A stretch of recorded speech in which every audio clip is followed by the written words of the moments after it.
it's Monday and we're out. There's Annie. We just had some food in the food court. And I've just been talking, and me and Annie have been chatting about restaurants. The difference between Carinderia, food court and restaurants. And there's not a lot of difference. Prices wise, a little bit. Price wise, a little bit. Service wise, No service. a lot. So yesterday we went into a restaurant and we ordered our food off the menu. The young lady turned around and said it'll be 15 to 20 minutes. Annie's pasta and Cajun chicken turned up in 20 minutes. My French fries turned up and they were cold, so they had to go back. But then my chicken sandwich, Alicia's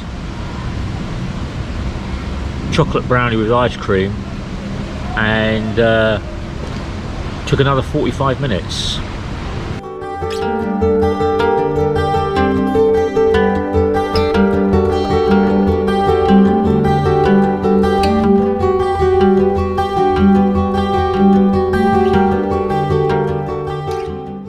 What did you say, darling?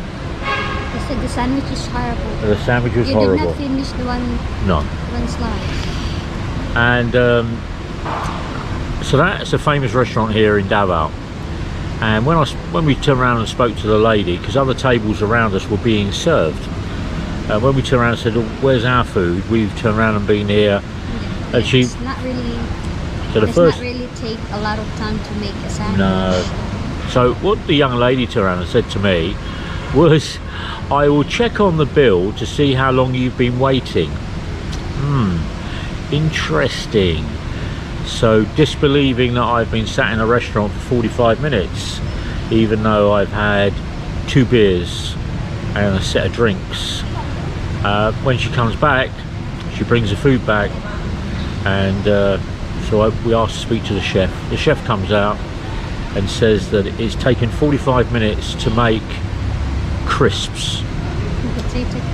Potato chips. I don't understand what he hand done in that one. She said he does it manually to peel it off, and then when I look on the sides, it does not peel off. They just slice it like this. You just slice it on a mandolin. Yeah. Yeah, but you got to remember that. So I don't quite understand his reasoning about that. His reasoning? Yeah. I think it really takes a lot to just make the chicken in the sandwich. I know. He doesn't want to be at the end of the table to turn around and answer why it's taken 45 minutes for a chocolate brownie with ice cream and a sandwich. And then the people who's other people, yeah, they get all their food. They get all their food, and their food is like, it's hard to make than your sandwich. Yeah. They get the chops, the spaghetti, pizzas, and then I think it will take how many minutes compared to your sandwich? Well, and then your sandwich has not arrived yet, and the other table already completed their order. I think, yeah, I go with that, darling. But anyway, as Annie's just turned around and pointed out, I will go there with my friends George and Jim and John, and I'll have a beer, but I won't be ordering any food from that restaurant at all. Only when I'm around. Because it's terrible. Now, food court. We walked into the food court today. We walked up to the counter. We explained to the girl behind the counter what we would like. She put it on a plate, put it on a bowl, put it on a tray, and within 5 minutes we were sitting down having our food. So I vlog a lot of food court food or food park food. Sometimes they are okay, there are days it's not. That's it. And on Saturday I went to Davao Global Township, or as I say, Davao's Got Talent. DGT. Yeah, DGT. And the food was very good. Service was very quick, and I got my food. What I couldn't get was sugar drinks, because nobody was actually doing sugar drinks, but I found a beer eventually, which was good. So if you go to what Filipinos call a posh restaurant. The waiting staff are sometimes inattentive. It can turn around and take you nearly an hour to get your food. I don't go to a restaurant here in Davao called Big B, because me and Annie were at a breezer one day and we placed our order and we waited an hour, and then they came back and they turned around and said, are you ready to order? And we said, well, we ordered an hour ago, we're waiting for our food. Now there'll be people out there, you guys will turn around and say, well, that's it doesn't happen like that, you need to go. Well, the largest country in the world for giving service industry to the hospitality trade is the Philippines. Understand that? And if there is this like argument circulating in Facebook about this people who's eating in a restaurant. Let's just it says feeling entitled. It's like, we are not your slave, we are workers. We are not your slave, and then they're referring to all like customers. And then while I was reading that, I was thinking, well, customers will not react that way if they did their job well. Okay. But the other, what you have to understand is that this Facebook get crazy. Yeah, there are like lots of people, especially in the restaurant, are feeling entitled. Yeah. You keep asking this, asking that, and everything. I was like, why can't the and then I was thinking, can't the customer ask? Well, I think, do you feel that you're entitled when you go out and pay good money? The reason you go out to a restaurant is so that somebody will cook your food, serve your food, you can eat your food, you can pay your food, and you can leave. When you walk into a restaurant and the staff feel that they can sit there on their mobile phone talking about their boyfriend, doing chica, doing chismis, and then the person that's paying the wages, the electricity, the food, the salary doesn't get the service. This crazy, these people now, I mean, this current generation, but they keep saying, they keep promoting this, use the privilege of being free and fair and stuff like that. Yeah. And then they keep saying that do not treat them as a servant because they are not a servant. No. Well, you are working in the service industry, therefore you are providing service. No, the problem you're getting confused with is that the person is working. It's a job, and you go to work to earn money to support your family and everybody else. If you feel that the people you're turning around and serving are treating you like a slave, they're not. Just do the job you're paid to do as a waiter, as a chef, as a cook. In the food court here, they come in, they serve the food, you go down, you sit down in 5 minutes. You go into an upmarket restaurant where the salary will be 700-800 peso a day, and it takes an hour to get your food. Will I go back? No. Will that affect their business? Gradually, yeah, because other people will get tired of it, and then all of a sudden the business goes down, the revenue declines from the owners of the restaurant, whether they're Filipino or Chinese, and then they'll lay off the workforce. Moving on, if you go to a carinderia, the carinderia will be cheaper than the food that's in the food court or the food that is in the posh restaurant. But might not be safe for foreigners or for other people who's not used to it. Correct. So then you have to ask yourself, how was it prepared? Where is the food being washed? Where's the water coming from? Is it coming from the drains? Is it coming from a faucet? Is it bottled water? Is it sanitized water? Is there a food hygiene standard?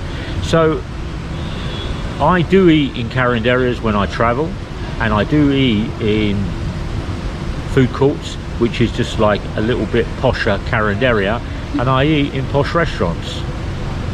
But what I pay for is what I expect, and the person that serves me, whether it's the young lady in here, she does a lovely job here. That's why we come back.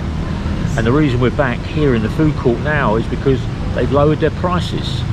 2 months ago, for me to have fish and rice and vegetables and 2 Coke Zero was nearly 600 peso. Yeah, might as well eat in a restaurant. Might as well eat in a posh restaurant, because for me it's 600 peso.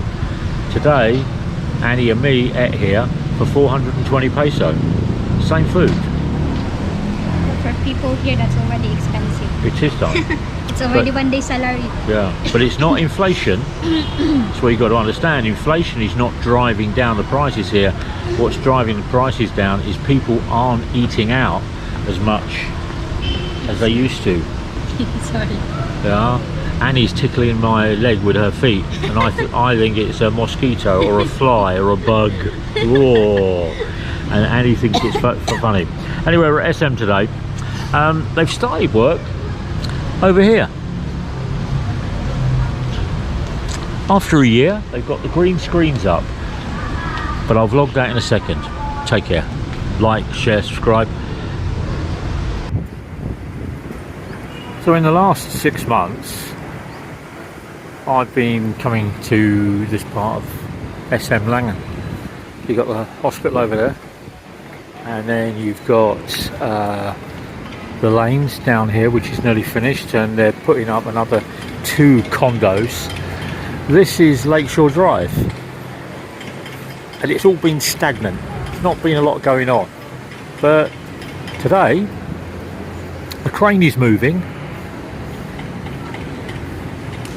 There's banging and knocking and trucks going in and out, and they've put up this green meshing on the outside, which means they're going to start painting it and doing something to it.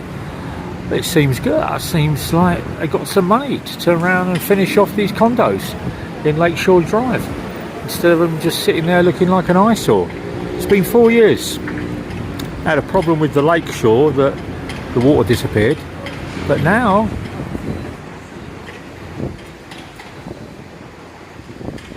this Chinese condominium development is moving forward.